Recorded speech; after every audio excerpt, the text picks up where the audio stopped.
Bwana Yesu asifiwe na kubariki kwa jina la Yesu. Kwa majina naitwa Pastor Amili Gilbert Mkweza. Bwana aliyeniita ili nimtumikie Mungu katika jiji hili la Mwanza, EAGT Calvary Nyasaka. Bwana kutendea uzima. Ikiwa umeteseka, ikiwa adui amekuonea, wachawi wamekutesa, miaka yako mingi imeharibiwa, kupitia Yoeli 2:25 yaliyoliwa na madumadu yanaenda kurejeshwa. Bwana kurejeshe kwa jina la Yesu. Yaliyoliwa na palale, nzige yanarejeshwa kwa jina la Yesu. Bwana kutendee. Mungu ameita ili nifanye kazi yake kwa ajili yako. Bwana kubariki. Karibu ungane nasi kwa ibada zetu. Bwana kubariki katika yote, utapokea muujiza wako. Amina. Barikiwa na Bwana. Unapitia mambo mengi sana, unateseka sana, lakini bado hutaki kuchukua hatua. Hutaki kumtafuta Mungu, hutaki kumwamini Yesu. Unajua huu ugonjwa kama utampata Yesu utakuua.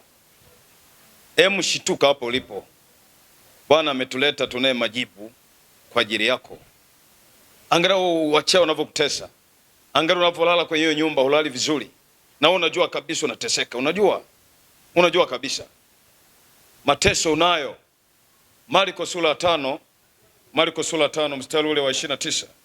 Tuna ule mama mwenye damu. Ilibidi achukue hatua, alikuwa anatoka damu. Achukua hatua kumtafuta Yesu ili amsaidie. Kwa sasa huwezi ukamwona Yesu kwa mazingira ya kibinadamu, lakini Yesu yuko kwetu. Yesu yuko kwa watumishi wake. Na mimi ni mtumishi wake. Huna haja ukata tamaa. Huna haja kukimbia. Kimbia huko uliko sio salama. Yesu anakuhitaji.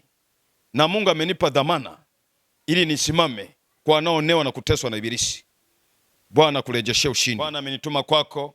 Kile kinachokutesa, kile kinachokusumbua, kile kilichoingia kwenye maisha yako, iwe ni kwa miaka mingi, iwe ni kwa siku chache, hakuna cha kumshinda Mungu. Bwana amenituma nikupe habari hii.